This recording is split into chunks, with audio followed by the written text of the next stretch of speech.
সবাইকে করবো না।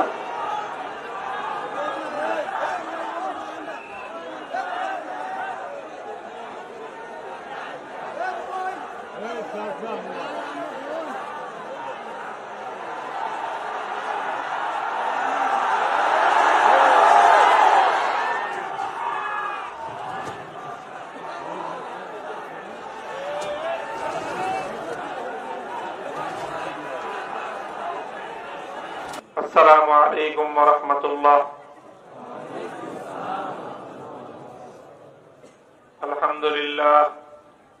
الحمد لله نحمده ونستعينه ونستغفره ونعوذ بالله من شرور أنفسنا ومن سيئات أعمالنا. من يهد الله فلا مضل له ومن يضلل فلا هادي له.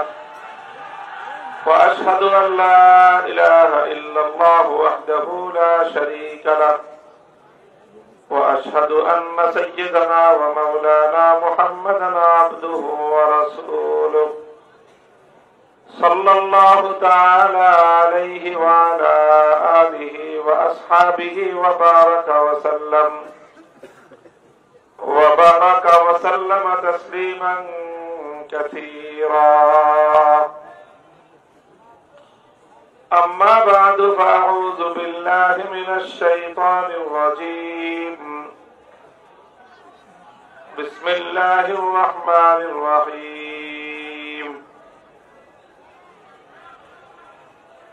إن الله وملائكته يصلون على النبي يا أيها الذين آمنوا صلوا عليه وسلموا تسليما. وعن أبي بن كعب رضي الله تعالى عنه أنه قال لرسول الله صلى الله عليه وسلم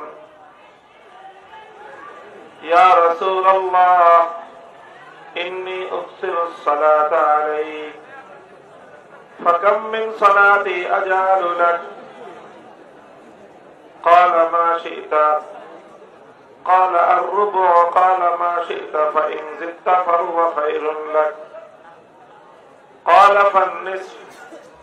قال ما شئت فإن زدت فهو خير لك. قال فالثلثين. قال ما شئت فإن زدت فهو خير لك. قال إذا أجعل لك صلاتي كلها. قال إذا يكفي همك ويغفر لك ذنبك. بارك الله لنا ولكم في القرآن العظيم ونفعنا وإياكم بالآيات والذكر الحكيم. اللهم صل على محمد وعلى آل محمد كما صليت على إبراهيم وعلى آل إبراهيم إنك حميد مجيد. সবাই দুরূদ শরীফ পড়ুন। اللهم صل على محمد وعلى آل محمد كما صليت على إبراهيم وعلى آل إبراهيم إنك حميد مجيد. اللهم بارك على محمد وعلى آل محمد كما باركت على إبراهيم وعلى آل إبراهيم إنك حميد مجيد. محترم حضرات علماء کرام, সম্মানিত শ্রদ্ধাভাজন মুরব্বী সাহেবান, সমবেত ইসলাম প্রিয় নবী প্রেমিক তাওহীদি মুসলমান ভাই ও বন্ধুগণ, নরসিংদীর ঐতিহ্যবাহী দ্বীনী শিক্ষার প্রাণ কেন্দ্র জামিয়া কুরআনিয়া মেরাজুল উলুম বৌয়াকুর মাদ্রাসার বার্ষিক মাহফিল হওয়ার কথা চলমান করোনা পরিস্থিতির কারণে প্রতি বছরের ন্যায় স্বাভাবিক আয়োজন করা সম্ভব হয়নি।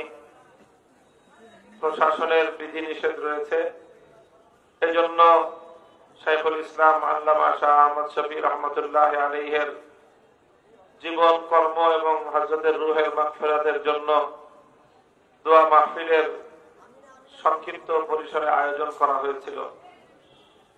কিন্তু ধর্মপ্রাণ মুসলমান বর্তমান পরিস্থিতিতে তাদের মধ্যে ইসলামের প্রতি, আল্লাহ রাসূল সাল্লাল্লাহু আলাইহি ওয়াসাল্লামের প্রতি এক বিশেষ আবেগ, একটা ভালোবাসা এবং উচ্ছ্বাস তাদের মধ্যে কাজ করতেছে। এই কারণে পরিকল্পনার বাইরে বিপুল পরিমাণ রাসূল সাল্লাল্লাহু আলাইহি ওয়াসাল্লামের আশিক উম্মতেরা এখানে জমায়েত হয়েছে। তাৎক্ষণিকভাবে কিছু আয়োজনের মাধ্যমে এখানে কিছু কথা বলার ব্যবস্থা হয়েছে। এখন আমরা যদি সকলে মিলে শৃঙ্খলা রক্ষা করার সর্বাত্মক চেষ্টা করি, তাহলে হয়তো মাহফিলটা কিছুক্ষণ পর্যন্ত সুন্দরভাবে চালিয়ে আমরা সুন্দরভাবে এই মাহফিল সম্পন্ন করতে পারবো। আর যদি সকলেই বা অনেক মানুষ অল্প অল্প সামান্য একটু বিশৃঙ্খলা করা হয়, তাহলে এই মাহফিল সুন্দরভাবে পরিচালনা করা কোনোভাবেই সম্ভব না। এই জন্য আপনাদেরকে প্রথম যে কাজটা করতে হবে সেটা হলো মুখে কোনো কথা বলা যাবে না।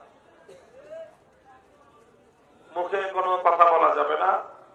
আরেকজন যদি কথা বলতে থাকে তাকেও এই কথা বলা যাবে না যে কথা বলেন না। তাকে এই কথাও বলা যাবে না যে চুপ করেন। কি করতে হবে? আর মুখ ঠেসে দিতে হবে হাত দিয়ে। কি করবেন? হাত দিয়ে মুখ দিয়ে কথা বলবেন না আপনারা কেউ। আমি বলবো খালি, আপনারা খালি হাত দিয়ে ইশারা করবেন। আরেকজন কথা বললে কি করবেন? আর একদম মুখের মধ্যে হাত দিয়ে ঠেসে ধরবেন একদম। পারবেন না ইনশাআল্লাহ? হাত উঁচা করে দেখান। যেই কোন টু শব্দ উচ্চারণ করবে, যে কোনো কারণেই হোক, মাইকে আওয়াজ নাই, জায়গা হইতেছে না, সরে দাঁড়ান, কোনো কথা মুখে নাই। সব কথা কিসে? আমার মুখ দিয়ে কথা বলেন, খালি হাত দিয়ে কথা। ঠিক আছে? এটা তো শরীয়তেরও মাসলা। জুমার দিন যখন কথা বলা নিষেধ থাকে, ইমাম যখন খুতবার জন্য মিম্বরে বসে যায়, মিম্বরে দাঁড়িয়ে যায়, তখন এরপরে আর কোনো কথা বলা নিষেধ। এমনকি একজন যদি কথা বলতে থাকে তাকে এই কথা বলাও নিষেধ, যে তুমি চুপ করো, এই কথা বলাও নিষেধ। যদি কেউ বলে আনসিদ বলে ফাকাত লাগা, তাহলে তার জুমাও বাতিল। বুঝেন না এই কথা? অর্থাৎ কাউকে কথাও বলা যাবে না। আরেকজনকে চুপ করতে বললে নিজের নামাজ শেষ। যে গল্প মনে হয় একবার আপনাদেরকে বলছিলাম, 3 মেয়ে, তো 3 জন দেখতে খুব সুন্দরী, রূপসী, 3 জন বিয়ের উপযুক্ত। কিন্তু পাত্রপক্ষ এসে মেয়েদেরকে দেখে খুব পছন্দ করে, পাত্রী দেখে খুব পছন্দ, কিন্তু যেই কথা বলা শুরু করে তখন সব বিয়ে ভেঙে যায়। অর্থাৎ কথায় সমস্যা থাকে, মুখে জড়তা আছে। তো এই জন্য বাপ মা ঠিক করছে 3 মেয়েকে সাজায় রাখছে, পাত্রপক্ষ আসছে দেখতে, যেটারে পছন্দ হয় বিয়ে দিয়ে দিবে। কিন্তু এই যে কে বলে ঠিক আছে, আর মুখ শেষে দেওয়া।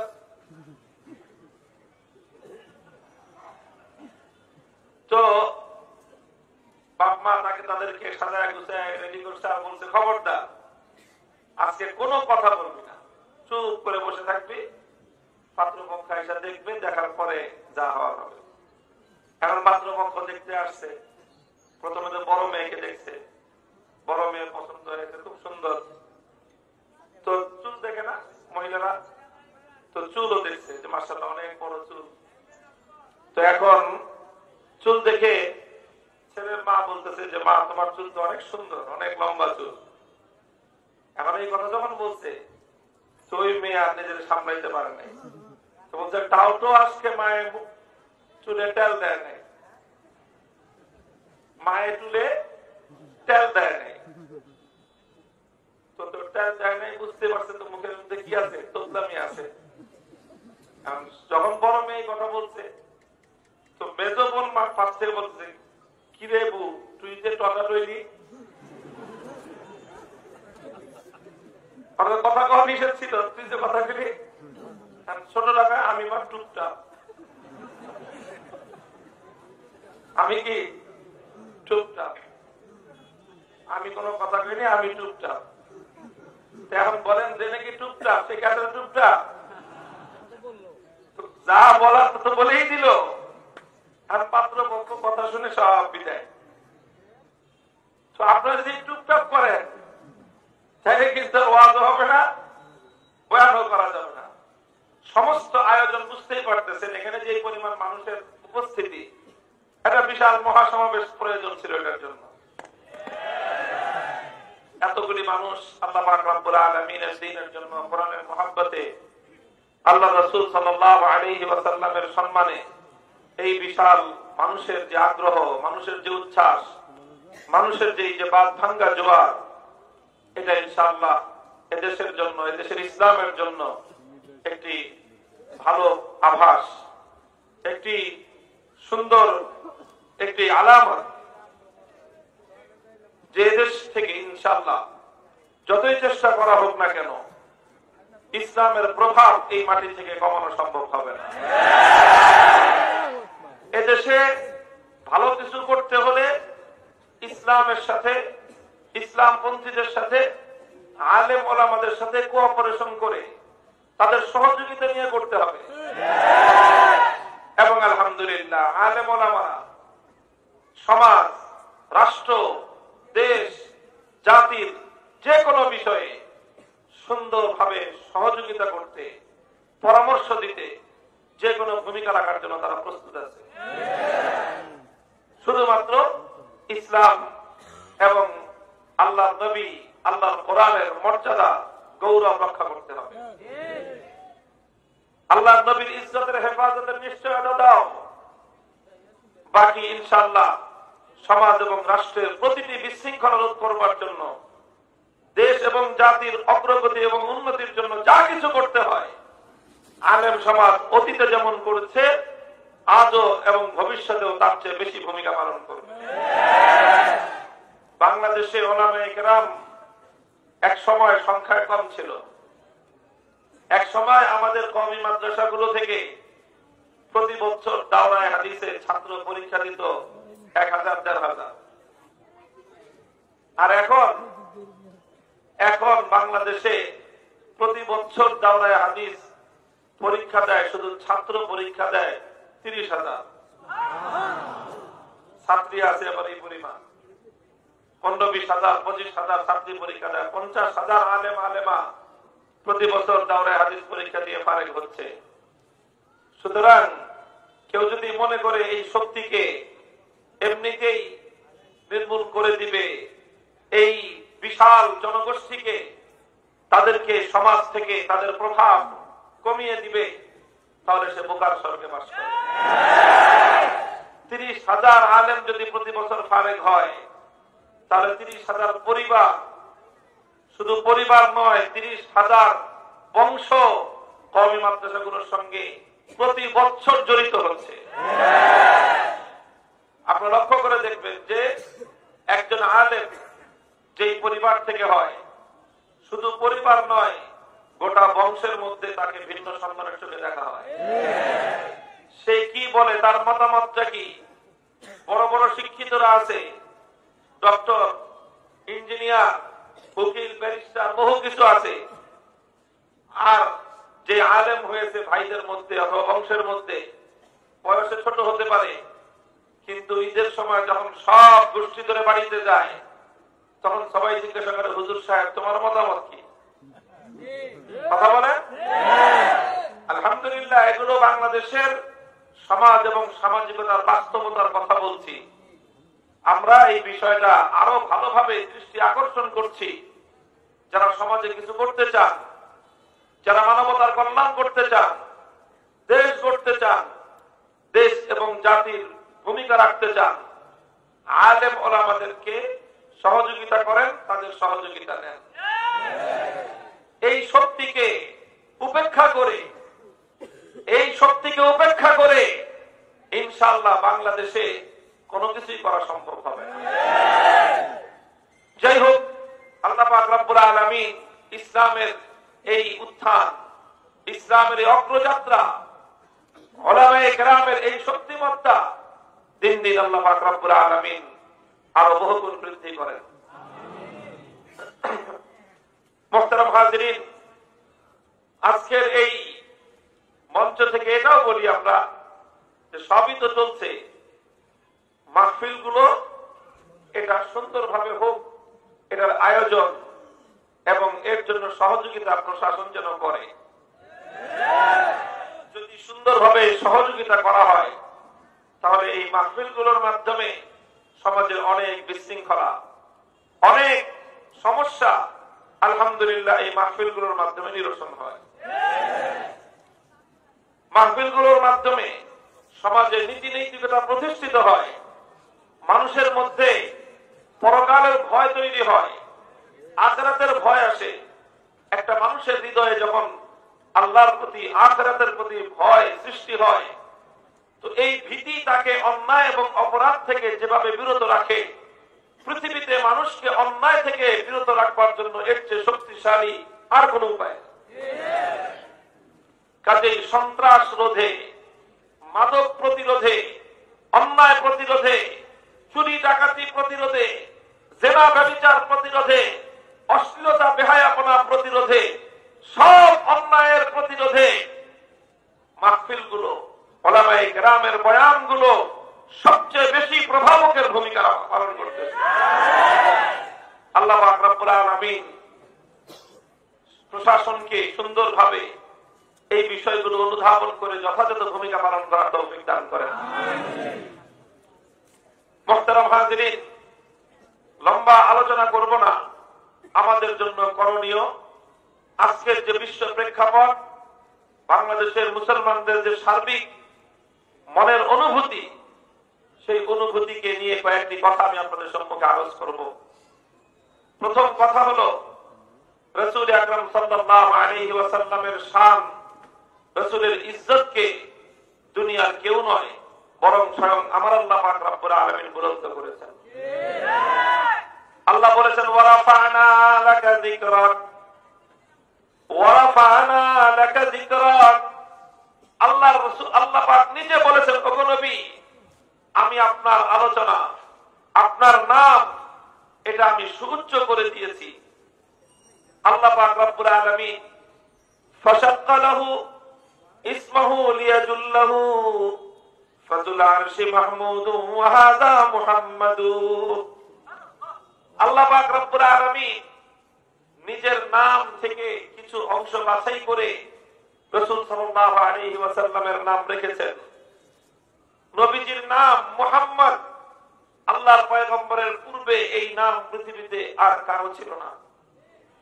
এমন একটি চমৎকার একটি নাম আল্লাহ পাক রব্বুল আলামিন তার হাবিবের জন্য নির্বাচন করেছেন, যে এ নাম উচ্চারণ করলেই আল্লাহর নবীর প্রশংসা হয়।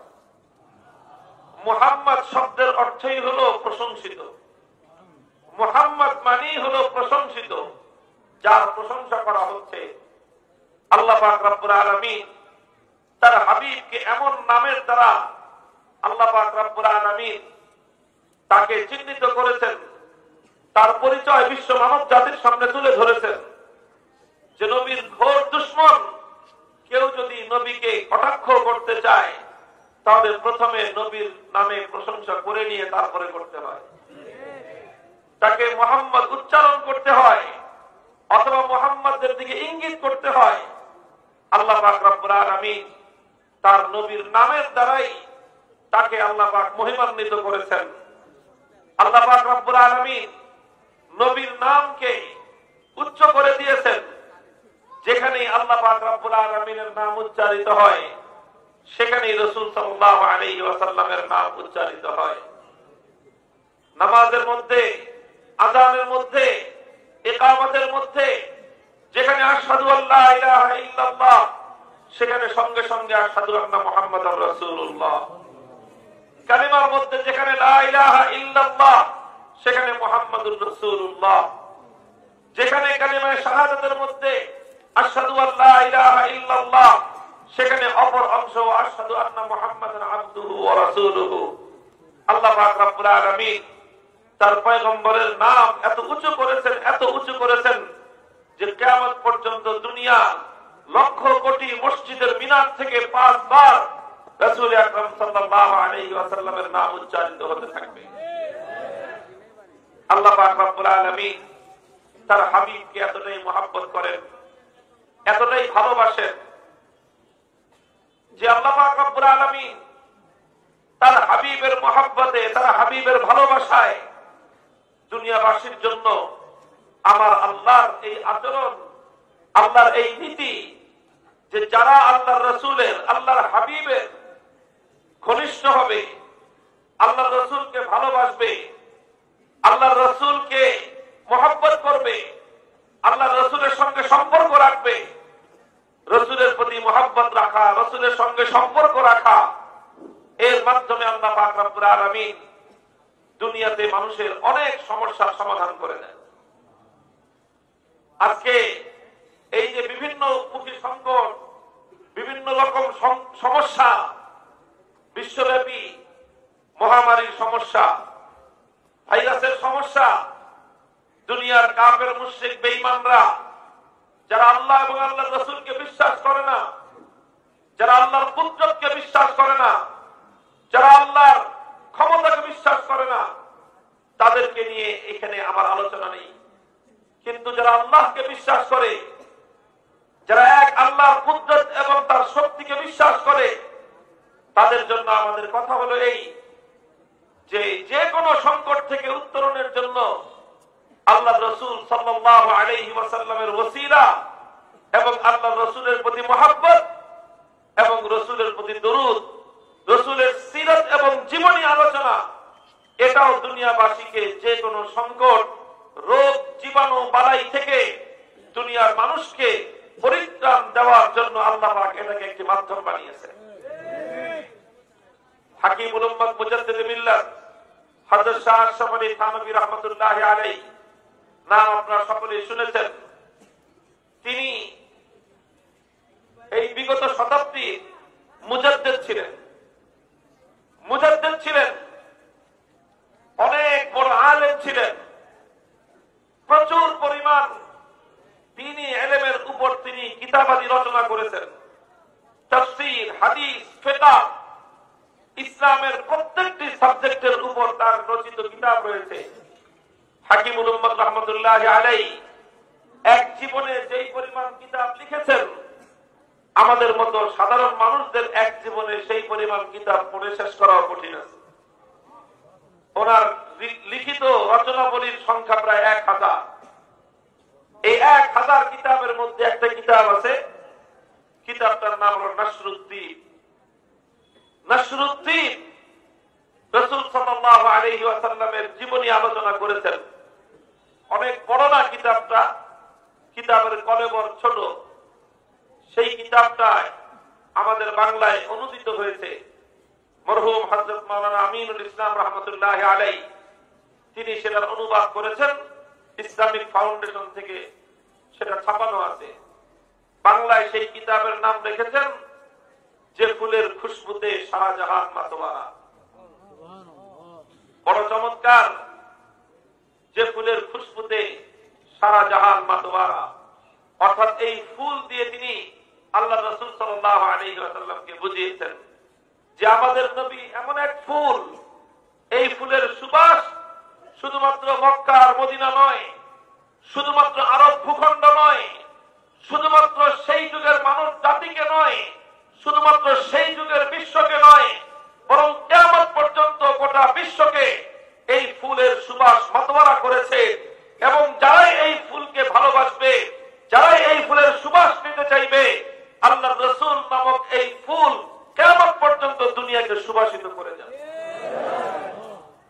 এটা হলো কিতাবের নাম, যে ফুলের খুশবুতে সারা জাহান মাতোয়ারা। কিতাবটা রচনার একটা প্রেক্ষাপট আছে।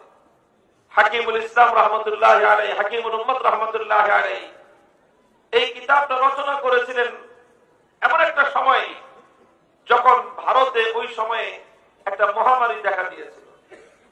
মহামারী তো আগে তো মহামারী ছড়ায় পড়লে ব্যাপক হারে মানুষ মৃত্যুর কোলে ঢলে পড়তো। এখন তো অনেক চিকিৎসা ব্যবস্থা আবিষ্কার হয়েছে, মিডিয়ার মাধ্যমে মানুষ সচেতন হয়, মানুষ কিছুটা চিকিৎসা নেয়, সতর্কতা অবলম্বন করে। আগে তো আর এগুলো ততটা ছিল না। তো হাজার হাজার মানুষ গ্রামকে গ্রাম উজাড় হয়ে যেত। আমরা আমাদের পূর্বসূরীদের অনেকের কাছ থেকে শুনে থাকি, এখন থেকে প্রায় 90 বছর আগে, 90-100 বছর আগে বাংলাদেশের বিভিন্ন অঞ্চলে একটা মহামারী দেখা দিয়েছিল। আমার আব্বাজান শাইখুল হাদিস আল্লামা আজিজুল হক রাহমাতুল্লাহ আলাইহির কাছে আমরা সেই মহামারীর কথা শুনেছি।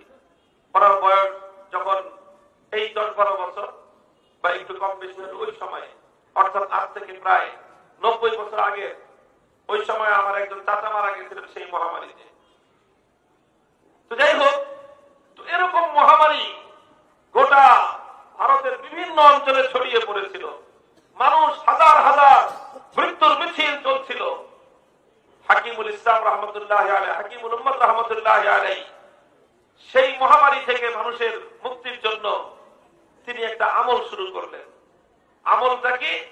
আমল হলো তিনি আল্লাহর নবীর জীবনী লেখা শুরু করলেন, রাসূল আকরাম সাল্লাল্লাহু আলাইহি ওয়াসাল্লামের জীবনী লেখা শুরু করলেন।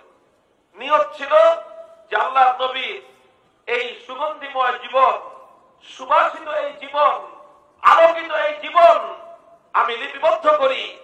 আর আল্লাহর কাছে কামনা ছিল যে এই সুবাস, রাসূল সাল্লাল্লাহু আলাইহি ওয়াসাল্লামের সিরাত, নবী জীবনের এই সুবাসে আল্লাহ পাক রব্বুল আলামিন যেন আমাদের এই জনপদকে এই মহামারীর রোগ থেকে পরিত্রাণ দান করেন।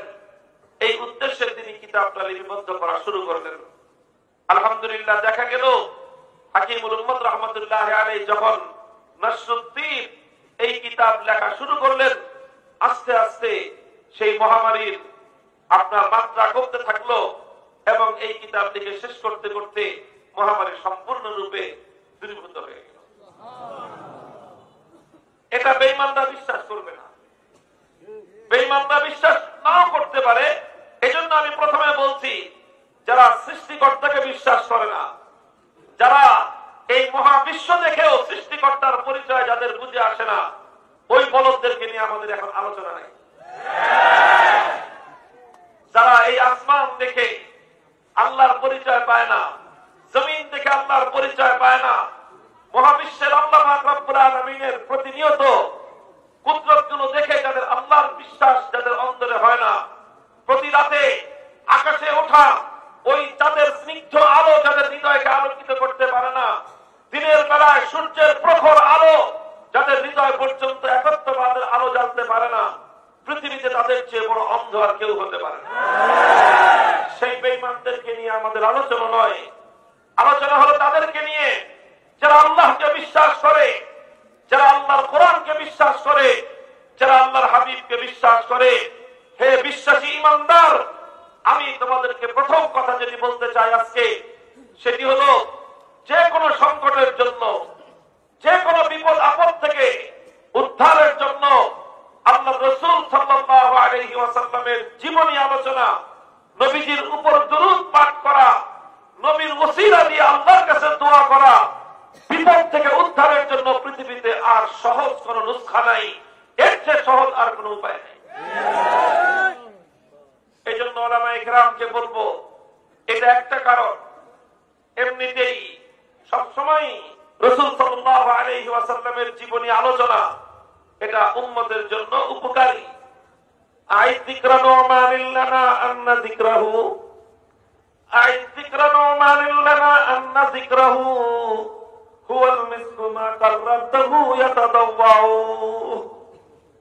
ইমাম আবু হানিফা রাহমাতুল্লাহ আলাইহি সম্পর্কেই তো বলেছেন যে তার আলোচনা যত বেশি করবা, তার আলোচনা হলো একটা সুবাস, মিশকা আম্বর। এটাকে তুমি যত নাড়াচাড়া করবা, মিশকা আম্বর থেকে সুঘ্রাণ তত বেশি বের হতে থাকবে।